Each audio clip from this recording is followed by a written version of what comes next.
निष्पक्ष हैं। अब वो कहते थे कि नहीं नहीं, ममता जी जो कर रही हैं, चाहे वो घर बार छोड़कर भागना पड़ा हो भाजपा के कार्यकर्ताओं को, अभी के जो उपराष्ट्रपति हैं तब राज्यपाल थे असम के, धुबरी जाना पड़ा था उनको।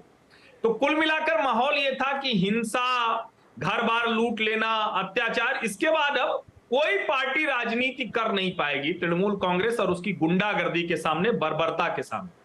कांग्रेस और कम्युनिस्ट पहले ही शून्य हो चुके हैं विधानसभा चुनाव, लेकिन आज जो ये विधानसभा कहें कि चुनावों के बाद से लेकर अभी तक की जो एक नैरेटिव थी, और ये जो आज का ये जो प्रदर्शन है, ये बता रहा है कि पश्चिम बंगाल में ठीक उसी तरह से जैसे ममता बनर्जी ने कम्युनिस्ट तानाशाही के खिलाफ लोकतंत्र की लड़ाई लड़ी थी, वैसी लड़ाई भारतीय जनता पार्टी लड़ती हुई दिख रही है। और जिस तरह से राज्य के अलग अलग हिस्सों से, मैंने वो वीडियोस देखे, वो रिपोर्ट्स देखी हैं, नेशनल मीडिया में उसकी चर्चा उस तरह से नहीं हुई, जो है ये स्वतः स्फूर्त दिखता है। और भारतीय जनता पार्टी का सिर्फ कार्यकर्ता इतना कुछ नहीं कर सकता। इसका मतलब बंगाल के लोग इस सरकार की तानाशाही से ऊब रहे हैं। कांग्रेस और कम्युनिस्ट कोई विकल्प उनको नहीं दे रहे हैं, क्योंकि नेशनल लेवल पर वो खड़े हो जाते हैं। ये वो दिख रहा है सड़कों पर, और शायद इसीलिए पुलिस ज्यादा सख्त थी,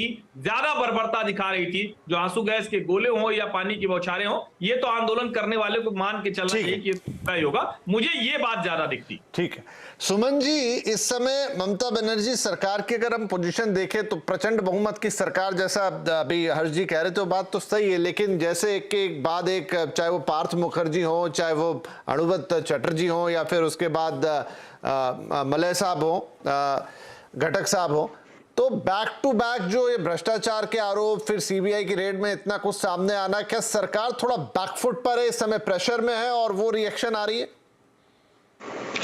देखिए, कोई भी घोटाला आता है सामने, घोटाला का एलिगेशन आता है, तो अब तो थोड़ा सा कोई भी गवर्नमेंट थोड़ा सा पीछे रहेगा। लेकिन प्रॉब्लम यह है कि बीजेपी इतने सारे पार्टी को टारगेट किया है, जो बंगाल के लोग आज इतना सीबीआई और ईडी से कुछ खास मायने नहीं रख सकते, क्योंकि इतने इशू में सीबीआई और ईडी टोटल इंडिया में जो इन्वेस्टिगेट कर रहा है, उसके बाद मेरे ख्याल से बंगाल के आदमी, बंगाल के जो वोटर है, वो सीबीआई ईडी से उतना कुछ उम्मीद नहीं रख सकते हैं। मैं आपको याद दिला दूं, जैसे सिर्फ सीबीआई ईडी नहीं, बंगाल में बहुत सारे केस में एनआईए भी लगाया गया है। जैसे एक छोटा सा मुद्दा था, जब बीजेपी में अर्जुन सिंह, जो बीजेपी का एक एमपी था, उसपे घर पे एक बॉम्ब गिरा था, उसपे भी एनआईए इन्वेस्टिगेट कर रहा था, लेकिन उससे कुछ खास सामने नहीं आया।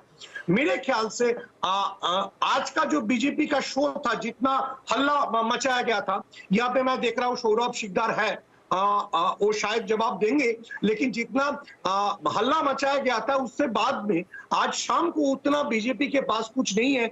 बीजेपी फिर से एक जो आउटसाइडर पार्टी यही बंगाल में ऐसे ही उभार के सामने आए हैं। जी, तो प्रेम कुमार जी, लेकिन अगर जो हमने पार्थ चटर्जी साहब का मामला देखा, जिस तरीके से करोड़ों रुपए पकड़े गए, इतना सब कुछ पकड़ा गया, तो अब हम वहां पे कैसे गए? ये सरकार पे हमेशा आरोप लग जाता है ईडी सीबीआई वाला, लेकिन निकला ना सीबीआई की जांच में। ऐसा तो नहीं हुआ कि उन्होंने बेवजह में जांच मारी, जबरदस्ती फंसा दिया, चाहे वो अणुव्रत मंडल हो, चाहे वो पार्थ चटर्जी हो, मामले निकले तभी जेल में है।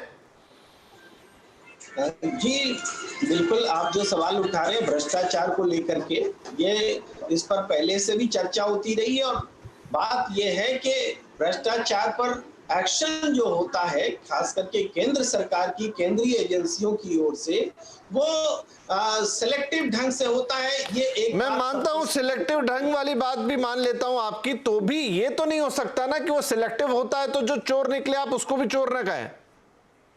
वो तो कानून छोड़ेगा नहीं उसको, बिल्कुल नहीं छोड़ेगा, कानून सजा भी देगा। पर एक बात मैं कहना चाहता हूं, के बेटे के बारे में क्या हुआ था?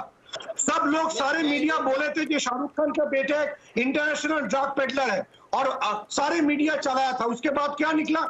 So how can you क्या पार्थ चटर्जी के केस को शाहरुख खान के बेटे के केस से सीधे सीधे तुलना कर सकते हैं सुमन सर?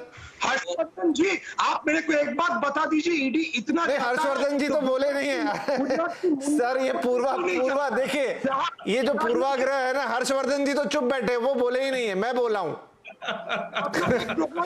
सुमन जी, हर्षवर्धन